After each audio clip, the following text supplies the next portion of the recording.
भारतीय वायुसेना इन दिनों एक बेहद फ्यूचरिस्टिक और कटिंग एज डिफेंस प्रोजेक्ट को लेकर काफी उत्साहित है और वो है अभिमन्यु कोलैबोरेटिव कॉम्बैट एयरक्राफ्ट। ये कोई आम ड्रोन नहीं है, बल्कि बेंगलुरु की new space research and technologies ने इसे इंडियन नेवी के साथ मिलकर डेवलप किया है। पहली बार एरो इंडिया 2025 में इसे अनवेल किया गया और तब से ही ये डिफेंस सर्कल्स में चर्चा का केंद्र बना हुआ है। अभिमन्यु भारत का पहला ऐसा jet powered unmanned aerial system है जिसे किसी प्राइवेट कंपनी ने डेवलप किया है। इसका मकसद है मॉडर्न टैक्टिकल एयर वॉरफेयर को रीडिफाइन करना, खास तौर पर मैंड अनमैन्ड टीमिंग के फ्रेमवर्क के जरिए। ये ड्रोन तेज रफ्तार, लंबी दूरी तक उड़ने वाला और हाई रिस्क कॉम्बैट मिशंस के लिए तैयार किया गया है। इसकी खास बात यह है कि ये फाइटर जेट्स के साथ लॉयल विंगमैन की तरह काम कर सकता है। इसकी कॉम्पैक्ट डिजाइन सिर्फ 4 मीटर विंग स्पैन के साथ आती है और इसका शेप स्टेल्थ फोकस्ड है। रडार से बचने के लिए इसमें recessed engine intakes, continuous chine line और लो रडार क्रॉस सेक्शन जैसी डिजाइनिंग की गई है। इसकी टॉप स्पीड लगभग 550 किलोमीटर प्रति घंटा है और रेंज 1000 किलोमीटर तक है।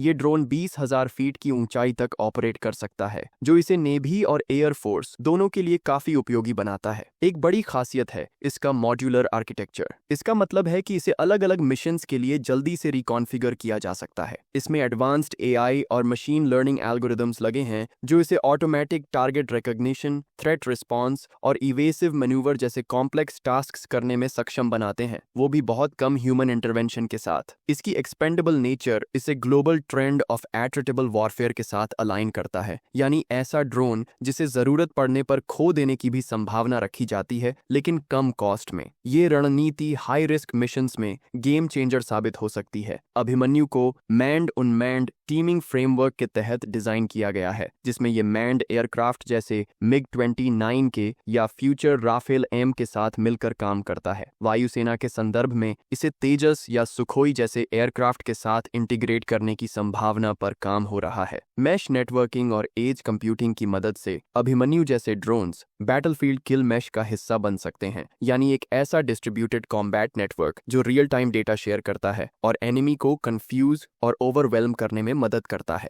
इंडियन नेवी की योजना है कि अभिमन्यु ड्रोन्स को INS विक्रांत और INS विक्रमादित्य जैसे एयरक्राफ्ट कैरियर से ऑपरेट किया जाए, खासकर इंडियन ओशन रीजन में जहां चाइना के साथ टेंशन्स बढ़ रहे हैं। नेवी के लिए ये एक फोर्स मल्टीप्लायर की तरह काम कर सकता है। वहीं एयर फोर्स भी इस डेवलपमेंट को बड़ी इंटरेस्ट से देख रही है, क्योंकि इससे उसे अपने खुद के हाई रिस्क मिशंस के लिए एक कॉस्ट इफेक्टिव, मॉड्यूलर और रेडी टू डिप्लॉय विकल्प मिल सकता है। अभी वायुसेना ने HAL के कैट्स वॉरियर प्रोजेक्ट को पूरी तरह अडॉप्ट नहीं किया है और ऐसे में अभिमन्यु एक कॉम्प्लीमेंट्री ऑप्शन के तौर पर उभर रहा है। एयर फोर्स का इंटरेस्ट इस बात को भी रिफ्लेक्ट करता है कि ग्लोबल एयर फोर्सेज अब मैंड एयरक्राफ्ट को सपोर्ट करने वाले अनमैन्ड सिस्टम्स पर जोर दे रही हैं, जिससे फ्लीट की सर्वाइवेबिलिटी और एफिशिएंसी बढ़े। अगर हम पाकिस्तान की एयरफोर्स से कंपेयर करें तो अभिमन्यु एक बहुत बड़ा लीप है। पाकिस्तान अब भी बुराक और शहपर 2 जैसे ड्रोन्स पर डिपेंडेंट है, जो मुख्यतः इंटेलिजेंस, सर्वेलेंस, रिकनेसेंस और लिमिटेड स्ट्राइक रोल्स के लिए ही सूटेबल हैं। वहीं अभिमन्यु न सिर्फ स्ट्राइक केपेबल है, बल्कि मैंड अनमैन्ड टीमिंग कंपैटिबिलिटी और कैरियर ऑपरेशन के लिए भी तैयार है। भारत का डिफेंस इकोसिस्टम तेजी से इवॉल्व हो रहा है और अभिमन्यु इस दिशा में एक बड़ा कदम है। HAL के ट्विन इंजन कैट्स वॉरियर का फ्यूचर प्रॉमिसिंग है, लेकिन जब तक वो पूरी तरह रेडी नहीं होता, तब तक अभिमन्यु जैसे प्लेटफॉर्म्स वायुसेना और नेवी को एक रियल टाइम टैक्टिकल एज दे सकते हैं। प्राइवेटली डेवलप्ड होने के बावजूद इसका तेजी से डेवलपमेंट और ऑपरेशनल रेडीनेस इसे गेम चेंजिंग बनाते हैं। आने वाले वक्त में अगर अभिमन्यु प्रोडक्शन और इंटीग्रेशन के फेज में स्मूथली पहुंचता है, तो ये भारत की कॉम्बैट स्ट्रैटेजी में एक नया अध्याय जोड़ सकता है।